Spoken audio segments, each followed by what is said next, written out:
नमस्कार दोस्तों, sunrise CSE YouTube channel पर आप सभी का स्वागत है।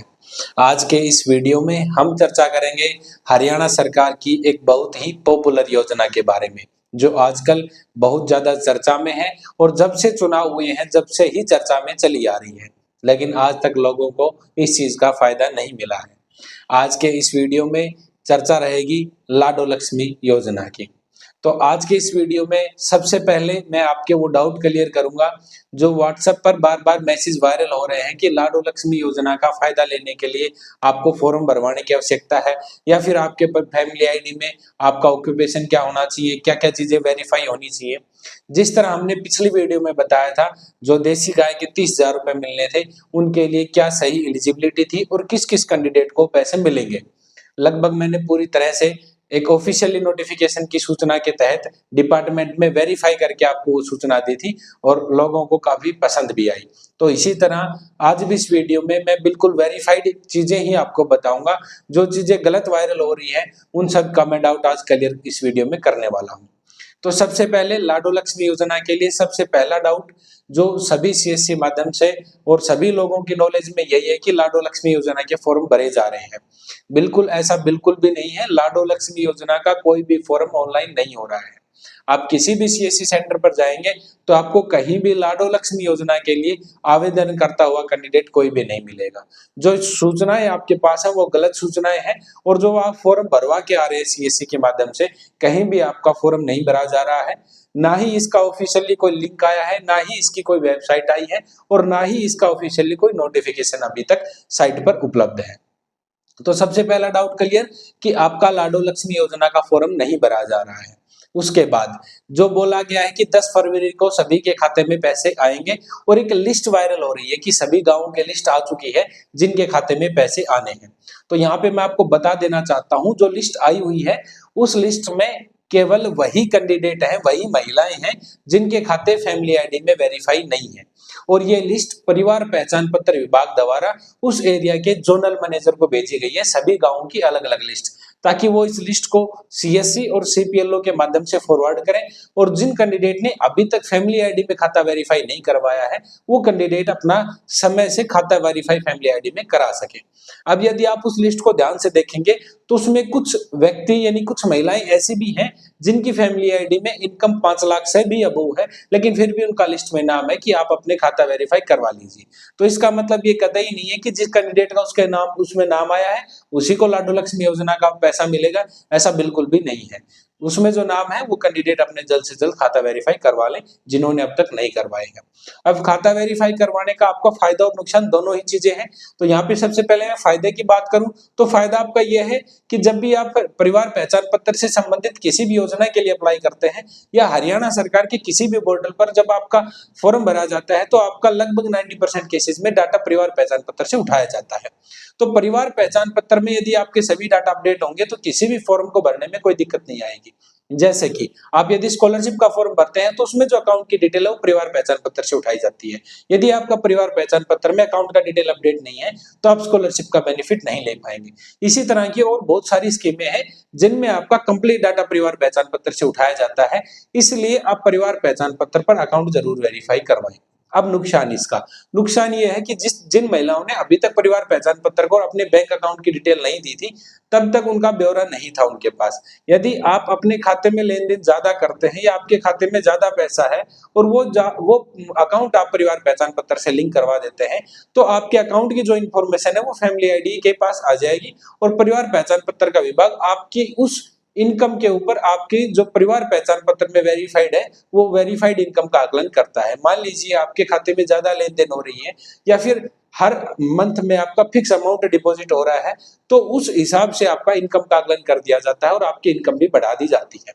ऐसे बहुत सारे केसेस में हुआ है जिन कैंडिडेट्स ने पहले कंपनी ज्वाइन कर रखी थी और अब कंपनी छोड़ दी, लेकिन जब उन्होंने खाता वेरीफाई करवाया, जब अपना खाता परिवार पहचान पत्र से जोड़ा तो उसके खाते में लगातार किसी कंपनी द्वारा पैसे आ रहे थे तो उनका एक्सक्लूजन लग गया इनकम में कि आप किसी कंपनी में काम करते हैं, बाकायदा उस कंपनी का नाम दिखाया जाता है।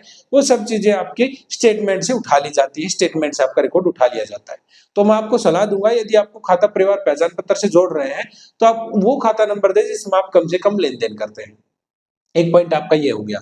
दूसरा, परिवार पहचान पत्र में खाता जोड़ते समय कुछ समस्याएं आ रही हैं, जिसमें आपका खाता डीबीटी लिंक होना चाहिए, डीबीटी एक्टिव होना चाहिए, यानी कि डायरेक्ट बेनिफिट ट्रांसफर। अब ये क्या होता है ये मैं समझा देता हूं आपको। जब भी किसी योजना के पैसे डाले जाते हैं तो वो आपके खाता नंबर पर ना डालकर आपके आधार नंबर पर डाले जाते हैं, यानी कि जो आपका आधार कार्ड नंबर है उस पर वो पैसे डाले जाते हैं, और आधार कार्ड से जो खाता आपका लिंक है उसमें वो पैसे डेबिट हो जाते हैं, क्रेडिट हो जाते हैं। तो इस वजह से आपका परिवार पहचान पत्र में वही अकाउंट वेरीफाई होगा जो अकाउंट आपने डीबीटी जुड़वा रखे हैं, यानी कि जो आपका अकाउंट आधार कार्ड से जुड़ा हुआ है। किसी कारणवश ऐसे भी एक दो खाते मैंने देखे हैं जिनका डीबीटी एक्टिव नहीं था, लेकिन वो परिवार पहचान पत्र में वेरीफाई कर रखे थे, लेकिन उस केसेस में जब भी कोई स्कीम का फायदा मिलता है तो वो उनका रिजेक्ट हो जाता है, उनके डीबीटी एक्टिव ना होने की वजह से वो खाते में पैसे नहीं आते हैं। तो मैं सलाह दूंगा कि आप जल्द से जल्द अपना जो खाता आपने फैमिली आईडी में जुड़वाया है उसमें आपका डीबीटी एक्टिव होना चाहिए, या फिर आपने जो रिक्वेस्ट लगवा रखी है जुड़वाने के लिए, आपकी रिक्वेस्ट पेंडिंग है, तो आप एक बार ये जरूर चेक करें कि आपका डीबीटी एक्टिव है या नहीं है। यदि डीबीटी एक्टिव नहीं है तो आप स्वयं से भी डीबीटी कर सकते हैं, और आपने यदि किसी और बैंक में कर रखी है तो उसको आप हटा भी सकते हैं। ये सब चीजें इसी वीडियो के अंत तक मैं आपको लैपटॉप स्क्रीन पर लेके जाऊंगा, वहां आपको प्रॉपर लिंक बताएंगे और प्रॉपर ऑप्शन आपको बताएंगे किस प्रकार आप ये प्रोसीजर कर सकते हैं। उसके अलावा एक बहुत बड़ा डाउट है ज्वाइंट अकाउंट को लेकर के, क्योंकि जो पुरानी महिलाएं हैं जिनकी उम्र ज्यादा हो गई है उनके लगभग सभी के ज्वाइंट अकाउंट है। तो ज्वाइंट अकाउंट में आपका परिवार पहचान पत्र में ज्वाइंट अकाउंट तभी वेरीफाई हो पाएगा तब आप महिला का नाम पहले रखेंगे, यानी कि आपके खाते में यदि ज्वाइंट अकाउंट है पुरुष का नाम पहले और महिला का बाद में, और महिला के डिटेल में आप अगर आप बैंक अकाउंट ऐड कर रहे हैं तो वो नहीं हो पाएगा, क्योंकि जो फर्स्ट नेम है वो वेरीफाई होना जरूरी है। इसलिए यदि आप ज्वाइंट लगाते हैं, ज्वाइंट खाता अगर लगाते हैं परिवार पहचान पत्र में, तो डीबीटी भी उस महिला के नाम से होनी चाहिए, यानी कि जो डीबीटी एक्टिव है वो भी महिला के आधार कार्ड पे हो और उसका फर्स्ट नेम भी महिला का ही हो, तो ये आपका ज्वाइंट अकाउंट वेरीफाई होगा, वरना आपका ज्वाइंट अकाउंट परिवार पहचान पत्र में वेरीफाई नहीं होगा। ठीक है, ये होगी आपकी अकाउंट वेरीफाई करने की बातें। नाम वगैरह सब अकाउंट में आपका सही होना चाहिए, अकाउंट एक्टिव होना चाहिए, लास्ट 6 मंथ में आपका ट्रांजैक्शन होना चाहिए। ये सब एलिजिबिलिटी है आपके अकाउंट जोड़ने की परिवार पहचान पत्र में। अब उसके बाद एक डाउट और आता है कि बहुत सारे व्हाट्सएप मैसेज में या फिर यूट्यूब चैनल के माध्यम से बताया जाता है कि ये पैसे उन्हीं को मिलेंगे जिनका हाउसवाइफ ऑक्यूपेशन में है। अब यहाँ पे मैं 2-3 चीजें और डाउट क्लियर कर देना चाहता हूँ। ये सब अंदाजे लगाए जा रहे हैं, कोई ऑफिशियल सूचना नहीं है क्या होना चाहिए क्या नहीं होना चाहिए, लेकिन इसमें भी मैं आपको बताऊंगा क्या चीजें सही है और क्या चीजें गलत है। तो पहले डाउट आपका हाउसवाइफ का आता है। यदि आप उस मैसेज को ध्यान से पढ़ेंगे तो आपको सब समझ आ जाएगा। उस मैसेज में एक तरफ तो लिखा हुआ मिलेगा कि आपका हाउसवाइफ होना चाहिए, दूसरी तरफ मिलेगा कि 18 वर्ष से ऊपर की जो लड़कियां हैं जो अविवाहित हैं उनको भी इस लाडो लक्ष्मी योजना का बेनिफिट मिलेगा, वो भी अपने खाते वेरीफाई करवा लें। लेकिन अविवाहित महिला यानी कि अविवाहित जो लड़की हैं जिनकी शादी नहीं हुई है उनका किसी का भी फैमिली आईडी में ऑक्यूपेशन में हाउसवाइफ आपको नहीं मिलेगा, या तो स्टूडेंट मिलेगा या अनएम्प्लॉय मिलेगा या कुछ और जो भी मिलेगा, कंस्ट्रक्शन वर्कर या प्राइवेट सेक्टर एम्प्लॉय, लेकिन उनका हाउसवाइफ नहीं मिलेगा। आपने माना जाता है कि हाउसवाइफ वही है जिनकी शादी हो चुकी है। तो यदि हाउसवाइफ उनका नहीं है और उनको पैसे मिलेंगे तो फिर उनको कैसे मिलेंगे? आपने लेडीज में तो हाउस वाइफ करवा दिया, लेकिन जो अनमैरिड लड़की है जिनकी शादी नहीं हुई है उनका तो आपने हाउस वाइफ नहीं करवाया, फिर उनके पैसे कैसे मिलेंगे? तो ये सब चीजें गलत हैं। हालांकि अभी तक ऑफिशियली सूचना नहीं है हाउस वाइफ कराना है नहीं कराना है, तो अभी आप इन चीजों में ना उलझे, वेट करें। यदि ऑफिशियली कोई इन्फॉर्मेशन आती है तो आप इस चीज को अपडेट करा सकते हैं, लेकिन अभी ऐसी कोई ऑफिशियल इन्फॉर्मेशन नहीं है कि आपको हाउस वाइफ कराना जरूरी ही है। उसके अलावा एक और बात बोली जाती है कि इनकम वेरीफाई करा लें, तो यहाँ पे मैं 2 पॉइंट रखना चाहता हूँ। सबसे पहले आपका बैंक अकाउंट वेरीफाई किस लिए जरूरी है? क्योंकि हरियाणा गवर्नमेंट जो भी फायदा आपको देती है वो परिवार पहचान पत्र के थ्रू देती है। फायदा जो आएगा वो आपके खाते में आएगा, इसलिए यहाँ पे ये कंडीशन बिल्कुल सत्य मानी जाती है कि आपका बैंक अकाउंट वेरीफाई होना चाहिए, क्योंकि जो भी बेनिफिट मिलेगा वो आपको बैंक अकाउंट में मिलेगा। बैंक अकाउंट यदि आपका वेरीफाई नहीं है परिवार पहचान पत्र में तो आपको बेनिफिट नहीं मिलेगा। ये बात मैं भी मानता हूँ कि ये बात बिल्कुल सही है। दूसरा, इनकम वेरीफाई होनी चाहिए, ये बात भी बिल्कुल सही है, क्योंकि जो भी आपकी स्कीम चलती है वो इनकम के क्राइटेरिया पे चलती है। यदि आपकी इनकम ऐसी है कि आप बीपीएल के क्राइटेरिया में आते हैं, आपकी इनकम 1,80,000 से कम है, तो गवर्नमेंट आपको फायदा देती है और तब आपके जाके स्कीम का बेनिफिट आपके खाते में मिलता है। तो यदि आपकी इनकम वेरीफाई नहीं है तो गवर्नमेंट इस चीज का आकलन नहीं कर पाएगी कि आप गरीब है या फिर अमीर है। इसलिए दो चीजें तो बिल्कुल वेरीफाई होनी चाहिए, आपका इनकम वेरीफाई जरूरी है और आपका खाता वेरीफाई जरूरी है। उसके अलावा जो चीजें बताई जा रही हैं कि आप ये करवा लो, वो करवा लो, डॉक्यूमेंट बनवा लो, वो सब चीजें गलत है। ये दो चीजें आप वेरीफाई करवा लें। और दूसरी बात, ये सब चीजें आप अपना स्वयं से भी चेक कर सकते हैं कि आपके खाते वेरीफाई है या फिर इनकम वेरीफाई है या नहीं है। इस वीडियो के अंत तक मैं आपको बता दूंगा कि किस प्रकार आपको पोर्टल पे लॉगिन करना है, कहां से आप ये चेक कर पाएंगे कि आपकी इनकम वेरीफाई है या नहीं है और आपका खाता वेरीफाई है या नहीं है। यदि नहीं है तो आप स्वयं से उसको ठीक भी कर पाएंगे कि आपको वेरीफाई कैसे करना है। ये पूरा प्रोसेस आगे की वीडियो में हम बताने वाले हैं। तो अब मैं आपको लेके चलता हूं लैपटॉप स्क्रीन पर। वहां पे पोर्टल के माध्यम से मैं आपको स्टेप वाइज बताता रहूंगा कि किस प्रकार आपको फैमिली आईडी और डीबीटी एक्टिव करनी है। सबसे पहले आप गूगल पे डालेंगे pppoffice.haryana.gov.in। ये फैमिली आईडी का होम पेज है। यहाँ पे आपके सामने ऑप्शन आ जाएंगे, हाउ टू अप्लाई। इसमें जो भी ऑप्शन है सभी छोड़ो, आपको लास्ट में लॉगिन वाले ऑप्शन पे आ जाना है। जैसे आप लॉगिन वाले ऑप्शन पे क्लिक करेंगे तो सबसे नीचे सिटीजन लॉगिन का ऑप्शन आपके सामने आया हुआ है। सिंपल आप जैसे सिटीजन लॉगिन के ऑप्शन पे टिक करेंगे तो आपके सामने दो ऑप्शन आ जाएंगे, फैमिली आईडी यस और नो। नो यदि आप करते हैं तो यहाँ पे आपको आधार कार्ड नंबर की जरूरत रहेगी और आप आधार कार्ड से फैमिली आईडी फाइंड आउट कर सकते हैं। यस करते हैं तो आपको फैमिली आईडी नंबर यहाँ पे डालना पड़ेगा। मैं सिंपल यस कर देता हूँ। सिंपल फैमिली आईडी नंबर डाल के सर्च करेंगे। सर्च करके आपको मेंबर को सिलेक्ट कर लेना है। चाहे आप किसी की भी डिटेल चेक कर रहे हैं, इस बात से कोई फर्क नहीं पड़ता है। आप किसी भी मेंबर को यहाँ पे सिलेक्ट कर सकते हैं। जिस भी मेंबर का आपके पास ओटीपी है उसको आप सिंपल सिलेक्ट करेंगे और फैमिली आईडी ओपन कर लेंगे। मेंबर सेलेक्ट करने के बाद उसके रजिस्टर्ड नंबर पे ओटीपी आएगा। सिंपल यहाँ पे आपको ओटीपी डालना है और ओटीपी डाल के आप इस साइट में लॉगिन हो जाएंगे। हमने जैसे वेरीफाई ओटीपी किया, ये फैमिली आईडी हमारे सामने खुल के आ गई है। इसमें सबसे पहले फैमिली आईडी नंबर और यहाँ पे फैमिली स्टेटस दिखाया हुआ है। जितने भी मेंबर हैं उनका सीरियल नंबर यहाँ पे आया हुआ है, उनका नाम, फादर नेम, एज, सब कुछ यहाँ पे दिखाया हुआ है। तो यहाँ पे आपको करना क्या है, सबसे पहले आपको वेरिफिकेशन स्टेटस के कॉलम पे चलना है। यदि किसी कैंडिडेट का वेरिफिकेशन स्टेटस यहाँ पे नहीं आ रहा है तो आप इसको थोड़ा सा स्क्रॉल कर सकते हैं, फिर आपके सामने आ जाएगा। सिंपल वेरिफिकेशन स्टेटस के कॉलम पे जब भी आप क्लिक करेंगे, क्लिक करते ही जितने भी मेंबर आपके थे वो सारे मेंबर यहाँ पे शो कर देगा। और जिस भी मेंबर का आपको डाटा चेक करना है, सिंपल उसके जो लास्ट में एक्शन का स्टेप आया है वहां पे वेरिफिकेशन स्टेटस पे टिक करना है। जिस भी कैंडिडेट का आप डाटा चेक करना चाहते हैं, तो यहाँ पे मैं सेकंड वाले मेंबर का करना चाहता हूं तो सेकंड वाले मेंबर पे वेरिफिकेशन स्टेटस पे टिक करूंगा। टिक करते ही हमें थोड़ा सा स्क्रॉल करना है और नीचे की साइड चलना है। जैसे हम स्क्रॉल करेंगे, नीचे की साइड चलेंगे तो यहाँ पे सबसे पहले बैंक अकाउंट डिटेल आया हुआ है। उसमें आपका आया हुआ है वाई यानी कि आपकी बैंक अकाउंट डिटेल वेरीफाई है। यदि यहाँ पे होता एन का मतलब आपकी बैंक अकाउंट डिटेल वेरीफाई नहीं थी। उसके अलावा यदि किसी का अकाउंट क्लोज है या पिछले 6 महीने से कोई ट्रांजेक्शन नहीं हुई है तो वो सब डिटेल आपको यहाँ पे वाई की जगह नो मिलेगा। नो के आगे एरर शो करेगा। जो भी आपकी डिटेल यहाँ पे मान लीजिए अकाउंट बंद है या क्लोज है या जो भी फ्रोजन, वो एरर यहाँ पे लिखा मिलेगा। यदि आपका वाई एस नो जो भी है, उसके बाद आपकी जो वैल्यू मिलेगी, वैल्यू उन्हीं कैंडिडेट की मिलेगी जिनका बैंक अकाउंट डाला हुआ है फैमिली आईडी में। यदि यहाँ पे कोई वैल्यू नहीं मिलती है तो इसका मतलब आपने बैंक अकाउंट की डिटेल फैमिली आईडी में अभी तक नहीं डाली हुई है। तो इस कैंडिडेट का अकाउंट वेरीफाई है, यस आया हुआ है। और जो अकाउंट डिटेल है उसके लास्ट के कुछ डिजिट यहाँ पे दिखाए हुए हैं। उसके बाद इनका कास्ट वेरीफाई है, वाई करके यहाँ पे कास्ट दिखाया हुआ है। डीओ भी दिखाया हुआ है, gender verify, income verify, income में भी वाई है। जो इनका इनकम वेरीफाई है वो इनकम यहाँ पे दिखाया हुआ है। ऑक्यूपेशन इनका वेरीफाई नहीं है, यहाँ पे एन दिखाया हुआ है। और उसके पश्चात यहाँ पे अनएम्प्लॉय है तो यहाँ पे अनएम्प्लॉय दिखाया हुआ है। तो ये डिटेल आप यहाँ से देख सकते हैं क्या चीजें वेरीफाई है क्या नहीं है।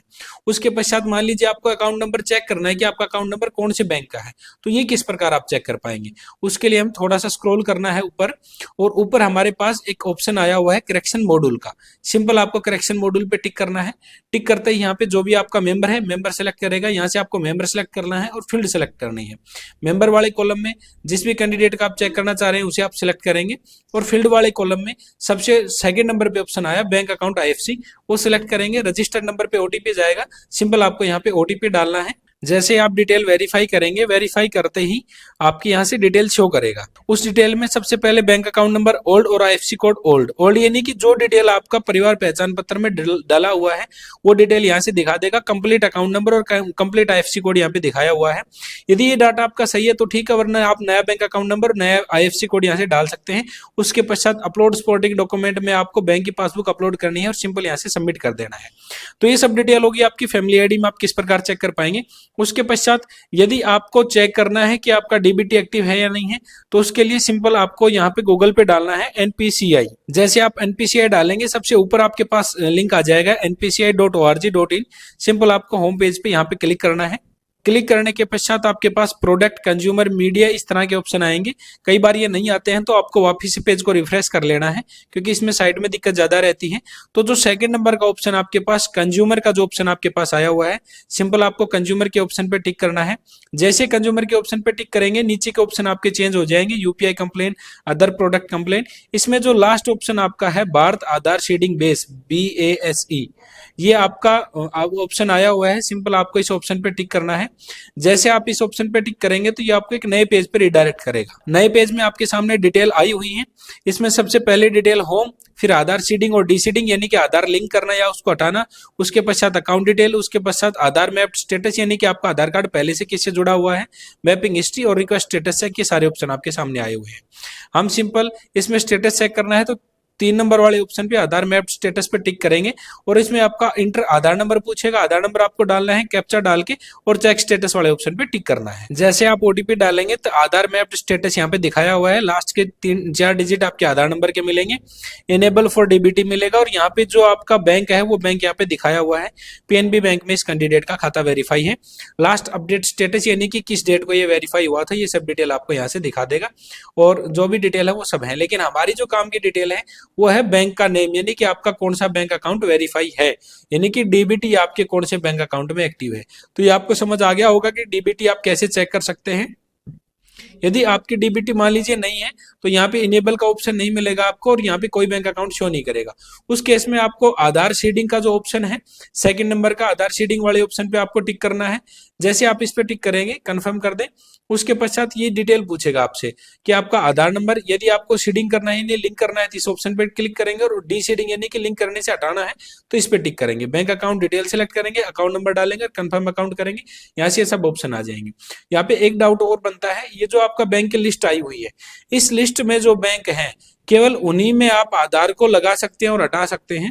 यदि इस लिस्ट में आपके बैंक का नाम नहीं है तो फिर आपको वो डीबीटी बैंक में जाकर के ही करवानी पड़ेगी। यदि आपका इस लिस्ट में नाम है, मान लीजिए इसमें पीएनबी का भी है, इसमें बैंक ऑफ इंडिया भी है, बहुत सारे बैंक इसमें हैं, लगभग 70% बैंक इसमें है। तो यदि आप इसका आपका बैंक लिस्टेड है तो नीचे आप अकाउंट नंबर डालेंगे, सिंपल एक ओटीपी आएगा, तुरंत आपका यहाँ से डीबीटी एक्टिव हो जाएगा।